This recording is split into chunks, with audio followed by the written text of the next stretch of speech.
So I just got off the phone with Chicago PD.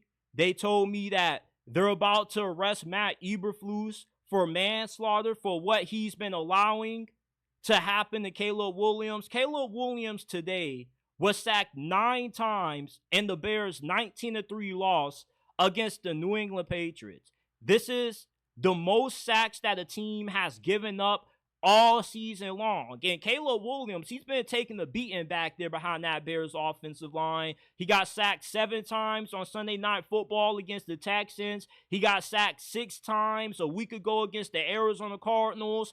And the Bears offensive line, they're allowing 3.5 sacks per game, which is 31st in the league in sacks allowed. You know who's right behind them as the worst team in the league in protecting their quarterback? The Cleveland Browns, who is giving up pretty much 5 sacks per game. That's not good.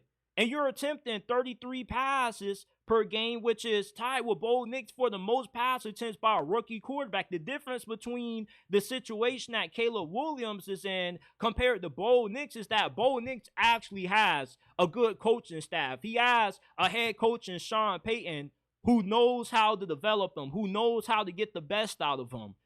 You don't have that in Matt Eberflus. When Matt Eberflus decided to say, you know what, let's move on from Justin and get Caleb Williams, he pretty much thought that getting a generational quarterback like Caleb would allow him to save his job because you will have Superman at quarterback. But what he failed to realize is that you still do have to coach this guy up. Caleb Williams still has the same habits now that he had a year ago at USC. He still kind of is the same player that he was in college. And the way Caleb played football at USC does not equate to winning football in the National Football League. And at this point, if I'm Ryan Poles, I might as well just fire Matt Eberflus now versus saving the inevitable for later to try to see if I can turn this season around, see if I can still salvage it while I have the chance, because you're 4-5 right now. You're not out of it yet.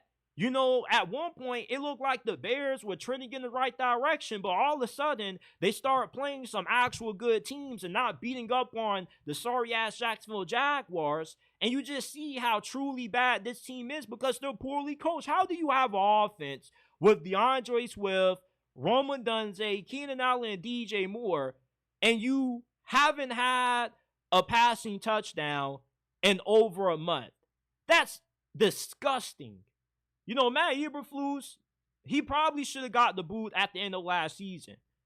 And Ben Johnson should have already been a head coach of this team. It's no denying that Ben Johnson is going to get this head coaching job, and he's not going to turn it down.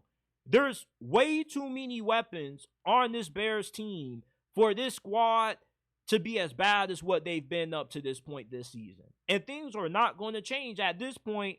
You are what you are. When people show you who they are, you got to believe them. And Matt Eberflus is a nice guy, great defensive mind, but just not a good head coach. And it's not good to try to develop a rookie quarterback with a league that has already kind of pivoted away from defensive-minded coaches. Look at what's transpiring with the Houston Texans with DeMeco Ryans and C.J. Stroud right now. C.J. Stroud has not been playing good football. And if DeMeco Ryans was an offensive-minded coach, he could easier correct the offensive problems. He could easier help C.J. Stroud turn around. But when you're a defensive-minded coach, you're really reliant on making sure that your coordinators were great hires, because those are the dudes who are going to be responsible for developing your young quarterback. You see right now, Matt Eberflus has dug himself in the hole that he's not going to be able to climb out of, because you can't scapegoat anybody no more. You can't blame it all on Luke Getsy being an incompetent play caller. You can't blame it on Justin Fields being the worst fourth quarter quarterback in the league. Because when Justin Fields was playing for the Steelers this year, he was taking care of the football and he was playing winning football for the Steelers. He only got benched because it turns out Russell Wilson was just a million times better. But Justin Fields has shown enough to warrant coming back as the future at the quarterback position for Pittsburgh. than what he ever looked with the Chicago Bears. With the Chicago Bears, you were always asking yourself, like, can this dude be the guy? With Pittsburgh, as a Steelers fan, I look at Justin Fields and how he played as a starter, and I say, oh, yeah, he definitely can be the guy with a little bit more development. The Bears were always asking themselves, like, what can we possibly get out of Justin Fields? Is he ever going to reach his potential? I know Justin Fields can reach his potential under Mike Tomlin because he's getting better coaching and he's in a way better situation to develop than what the Bears are. The Bears are a team where quarterbacks just go to die. They're a graveyard for quarterbacks. Caleb Williams is having the same issues Justin Fields had. You mean to tell me the Bears just only draft quarterbacks that hold on to the ball too long and have turnover issues and play too much hero ball? How much of that is on the quarterbacks and how much of that is just on this franchise inability to make good hires and find a way to develop their rookie quarterbacks?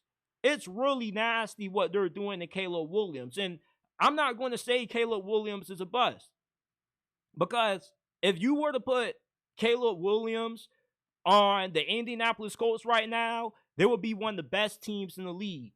Bryce Young, if the Panthers were to ask anybody, hey, who wants this dude, nobody's going to warn them. But if you were to ask people right now, hey, like, who wants Caleb Williams? We just want a first-round pick for him. People are going to give that up for this kid in a heartbeat. And he's a warrior. I'm really impressed with how tough Caleb Williams is. I didn't think he was all that tough at USC. I don't have anything against Caleb Williams. He's actually one of my favorite players in the league. But I did think that he was a little bit soft. He was a little bit of a snowflake. But for him to be getting drilled the way he is behind that offensive line and to keep getting up, still taking that beating play after play, he's earned a lot more of my respect.